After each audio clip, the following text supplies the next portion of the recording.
way back when, before the late Cold War and Desert Storm, and I was exposed to chemicals and stress. It's a killer. Stress is a killer. And I developed an autoimmune scleroderma and Sjogren. And they do, I gotta hold my tongue. You say whatever you need to say, this is X-rated, okay?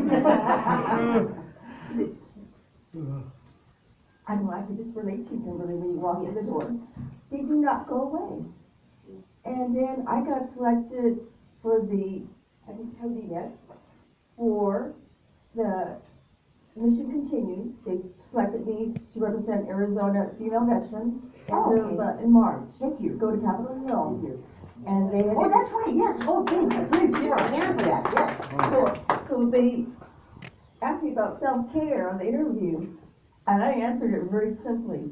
These conditions of chronic illness and wherever they come do not go away. They do not go away. Do not go away. So make sure you got that. Do not go away. So we have to do self-care. That's just simply the way I answered it. Wow, so you mean that even when somebody takes a pain pill, or even when they go to sleep, and they follow everything that the doctor's doing, that still they have to still deal with the up and downs of life, the up and downs of their gifts and their abilities. Is that what you're saying? I definitely do. It doesn't go away. And it changes and it evolves. And everybody has a different way of dealing with it. But the way, you have so many questions, that's a loaded question. One day I said to myself back in, I don't know, 20 years ago, 20,000 years ago, I said, I need something to like relax, meditate, because I had a very stressful job. So I went and bought a chemo sewing machine. Just don't know why, I just bought it. And so I made different things. Go ahead, Lucy. And so that's how I just get off on just creating things like this. And the funny thing, I was looking for this thing. I was going to give it to her. It's been missing for over a year and 3 months. Like I found this thing. It's like I was going to give it to someone. I said, where in the heck is this thing? I found that. Did you make that? Wait a minute, did you make that? Yeah, I made it for somebody in Mesa. And I go, where in the heck is this thing? I look in the bag today, it's like, it's in this bag. And so to me, art therapy, I did a talk not long ago in Irvine, a few months ago. They had invited me, and I didn't advertise myself. I never advertise myself. And people asked me to give talks about art therapy. And so I did a talk in Irvine, California. Y'all know what that is? It was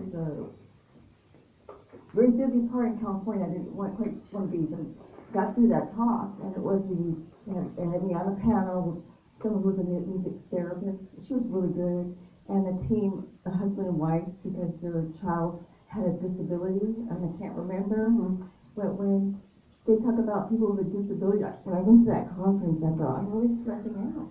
I'm really having a hard time. I said, oh, okay, there'll be a lot of little kids there, no fault of their own. They have some kind of dysfunction in development. They're like their organs did not keep up with normal growth. And I go, I'm gonna meet these kids. I'm gonna stress out. I had a harder time than the kids did. You're dealing with the kids? No, I had a hard time because of,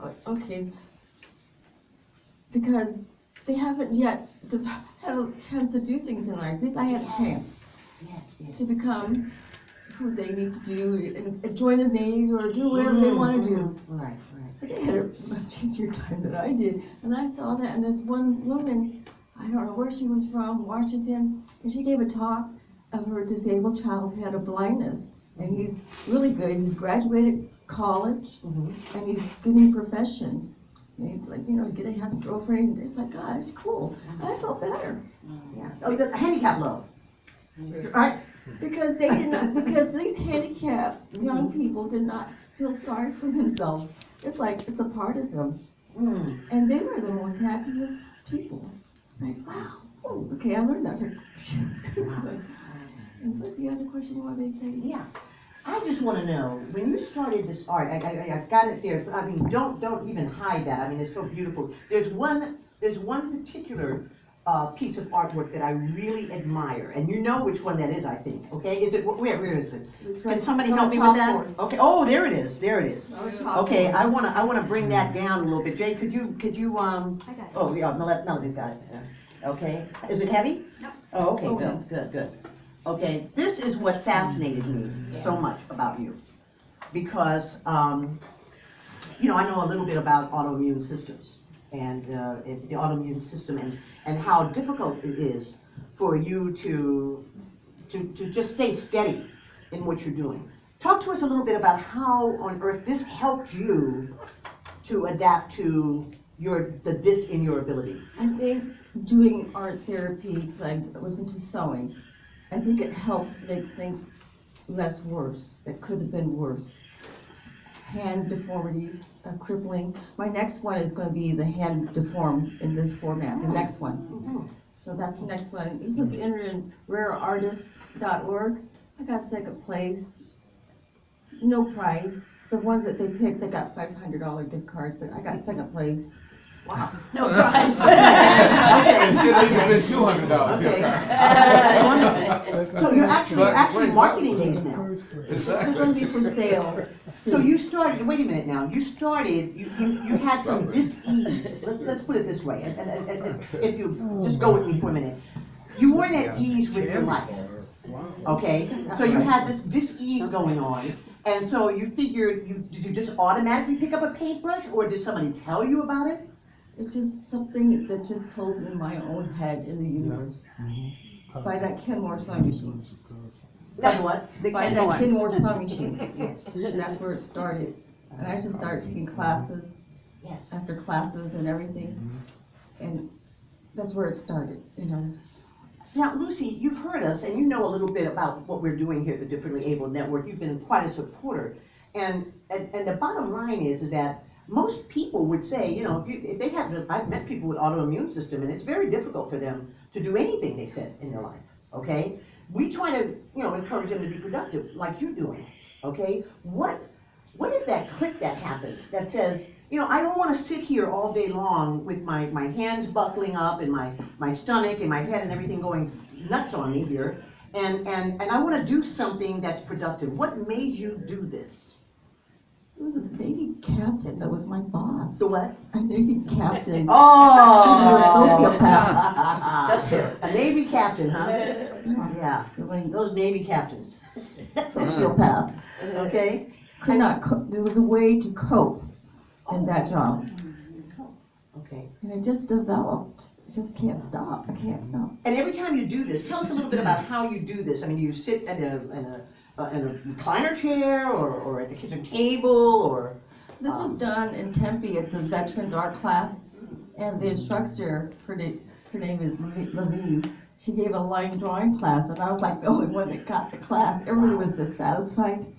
It's just somehow I just know how to just take a pencil and just draw it. Yes. I was the only one that enjoyed the class, no one got it. Well, I think it's just wonderful, and I hope that we encourage more people. I think we have a comment over here, Dr. Brown. Were you doing this before the so-called disease or this? Yes, were you doing this before the dis-ease happened in your life? A little bit. A little bit. I was working, so I didn't have much time. But I did try very hard to take classes after work. Because when you're working, it's hard to comprehend some of the things to learn. Like I was taking this surgery class after I had this job. I go, I want to run down to the sewing store because they're giving that class. I had to take it. So I had to drink some more caffeine and coffee to stay awake. Yeah, it was a struggle. You do have to have a little bit of a skill level. You just go for it. Just doodle.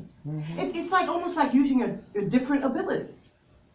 Okay? In other words, you found another ability to use, okay? And if we can encourage people to do that, right?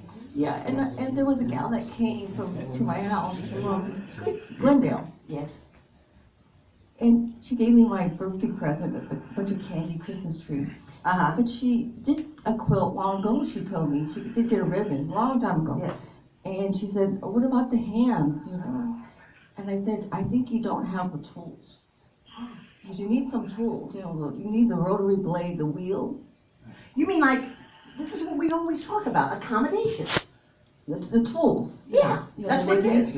So when something doesn't work, okay, Get the tools. right, you get the tools, but what happens when you don't have the tools? Well, that's the key. Is that maybe that's why we have the Differently Abled Network, is that we can provide each other the tools that we need, okay? I might not know exactly what you may need, but if somebody's in this room today and says, you know what, I'd like to learn how to do that. I need to get away from talking about and living my disability, okay? And let's let Jay Ralston, Jay, let me get over here and then. I'll speak loud. Okay. I just want to know, when you're creating your art and your inspiration, how does it make you feel when you're creating your art?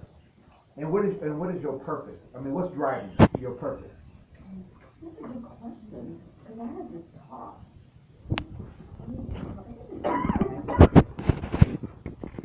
Excuse my mess. I hear this. Oh, just pour it all out. I mean, you've got a lot of good stuff in there, okay.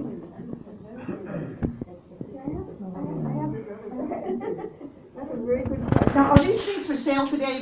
You know, we do allow people to bring their goods, okay? Because we have books over there too for sale, okay? Well, no, but Bryce made very handsome. Okay. Hold that top. This is the top I made